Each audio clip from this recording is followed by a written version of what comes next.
Hello my beautiful co-creators, Lilou here on the Juicy Living Tour. Today I'm in San Rafael in California with amazing Dan Millman. Hello. Hello. This is so good to have a peaceful warrior.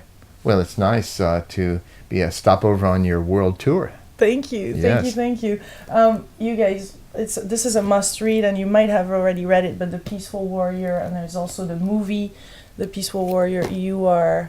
You have taught through your own life experience so many beautiful lessons of life on how we can open our heart and be peaceful in our heart while being still warriors in spirit. Tell us about the fundamentals of your teachings and how you reach those conclusions and why now you're teaching them. Many of your viewers may be too young to remember, but there was a TV show called Kung Fu about a Shaolin monk named Kwai Chang Caine. When I was a college professor years ago, I was teaching a course in Aikido and Tai Chi, some more internal martial arts, and I was going to call it the Way of the Warrior, the idea of a way, a path, a journey, a vehicle toward an end. But that didn't quite fit for me, and I was watching this Kung Fu TV show about this peaceful monk, a Shaolin monk, who was also an expert at martial arts. He was the archetype of the peaceful warrior. So I called my course way back then, Way of the Peaceful Warrior. And years later, when I wrote the book, I had traveled the world, I'd studied with various mentors, and when I finally wrote the book, I didn't know what I was going to call it. And then I remember that old man in a gas station I'd met and spent time with. And I said, I think this would be a good title, The Way of the Peaceful Warrior. So it wasn't strategic on my part. It was just a part of my life. And I ended up, after many years, first focusing on talent for sports, how we could develop more talent to become better sports people. My interest expanded into the larger world. And so it was, how do we create talent for living, for the events we face in life, relationships, finances, career, making decisions, facing our fears, learning to live in the present moment, and why. So over time I developed a particular expression or teaching that I continued to call the Peaceful Warrior's Way, and 13 books later, here we are. 13 books and 20 years of that spiritual quest, but originally you were a champion, an athlete, a trampoline athlete, and then you had this accident, right? Yeah. And that changed completely your life. You didn't have that attitude. You were really young. You were 17 years old when you became a champion. Yeah, I guess a lot of things go through your mind at the time. Yeah, I was a self-absorbed, athlete. I was focused on my training. When I discovered a trampoline as a young boy, I was like born again, really. I just loved jumping up and down. Many people enjoy that, but for me, there was something about it. So I kept doing it, and from that love, I wasn't particularly talented at the time. One would never guess that I might have achieved a lot in that field, but I kept practicing because I loved just jumping up and down and trying new elements. And from trampoline, I won a world championship eventually in London, but from trampoline, I went into gymnastics, and that led me to University of California, Berkeley, and to that old gas station one night. I had actually, unlike what's written in the book or shown in the movie, I had actually shattered my right leg, my thigh bone, before I met Socrates. And I was recovering. I was actually on a cane at the time. And I think that injury, that pain I went through, that difficulty, as many of us have experienced, emotional, physical, mental pain, it opened me up. It made me a little wiser, a little more mature, a little less self-centered. And I started asking bigger questions about life. And I think that opened me up to notice, to recognize that old man, and to start asking him a few questions, which never really stopped. So he was fictional too, or he was really a physical mentor? Well, yeah, it wouldn't be correct to say I made him up. He was based on an actual old man I met about 3 in the morning in an old Texaco station on the corner of Oxford and Hurst Streets in Berkeley, California. But I didn't spend quite as much time with him as indicated in the book. He became the archetypal teacher, just like King Arthur had Merlin, and Don Juan, that character, had Castaneda had Don Juan, the Brujo. So there have been a number of stories with an archetypal young student stumbling toward the light and a wise teacher. And Socrates became that representation. But between the time I met him and the time I wrote the book, 14 years passed. And I met other teachers, other mentors. I traveled various places in the world. So that expression through the book, he became the spokesperson for what I wanted to share with the world. And what are those main teachings that you got or now that you share with the world, that you got from Socrates and other teachers? This is a very interesting question, because you could ask 100 different teachers in the field of personal or spiritual growth, what is the teaching? And they might sound a lot the same.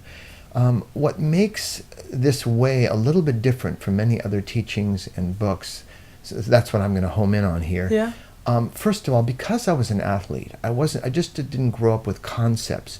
I was grounded in the field of athletics. You can't pretend to do push-ups. Yeah.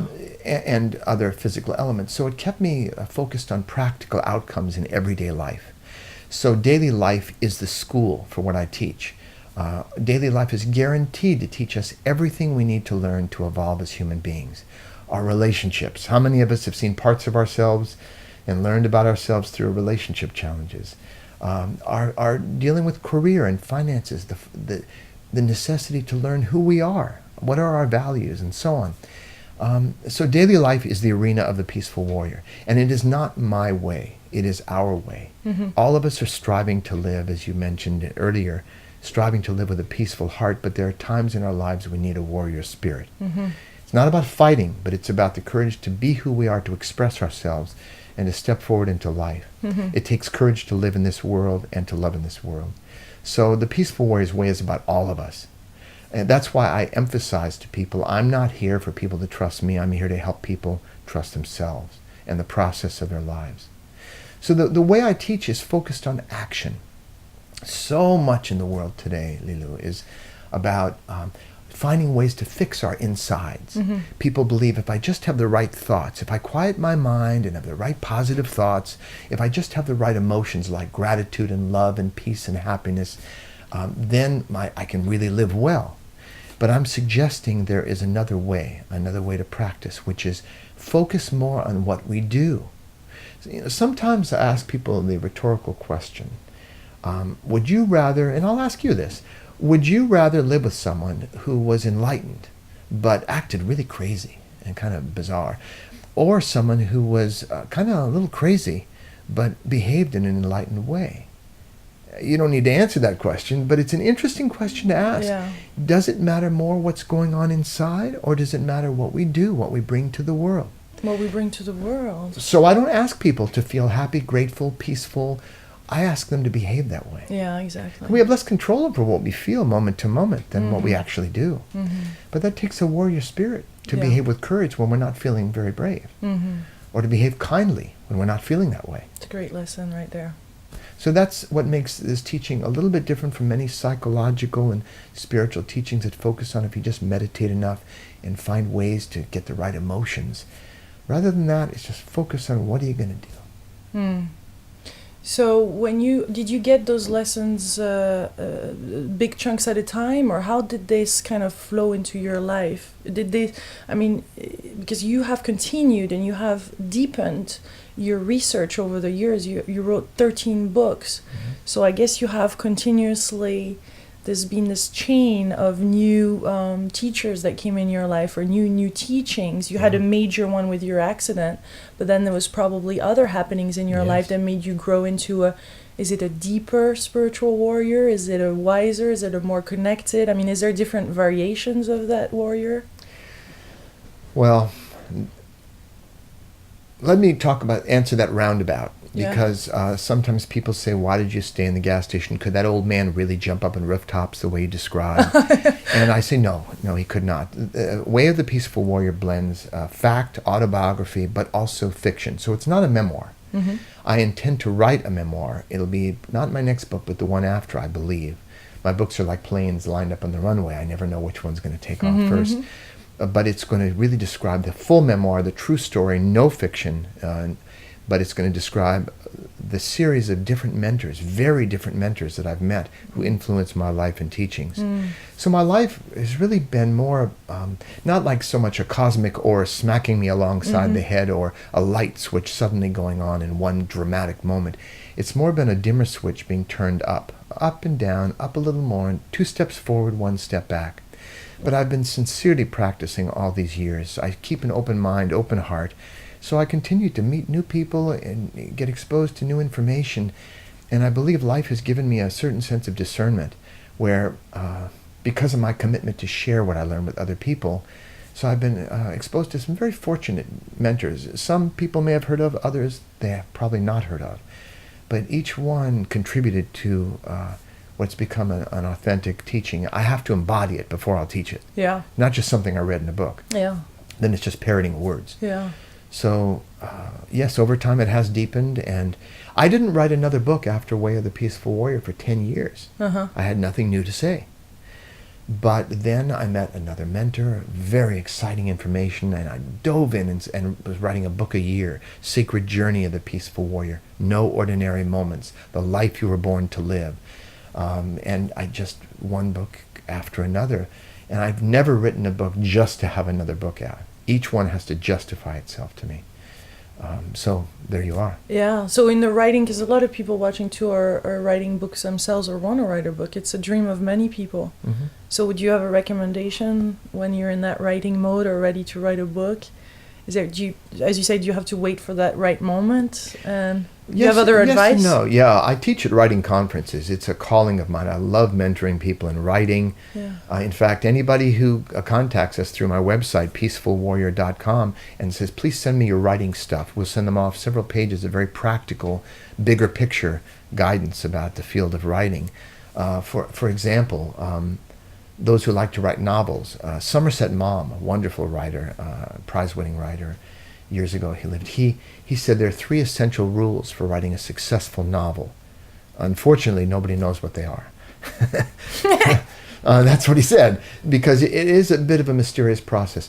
I encourage people to write their memoir. I think if I had a mission, it would be to get everyone to write even a few pages of their life to share with their children or grandchildren or nieces or nephews. It becomes more valuable over time. Mm-hmm. But that doesn't mean everybody's book is going to get published. It doesn't mean it's meant for broad consumption. But to write the book, we can control our efforts. We can't control the outcomes. Mm-hmm. But by making a good effort, we vastly increase the odds of getting the outcomes we might like. So writing is difficult. It's more difficult than gymnastics, I can tell you that. And that wasn't easy. And yet, by doing that process of putting it down, you've heard of the actor Daniel Day-Lewis. He was in a number of good films. But his father, C. Day-Lewis, was a writer. And he once said, I write not in order just to be understood. I write in order to understand. Mm. And by writing something down, we get a deeper understanding of it.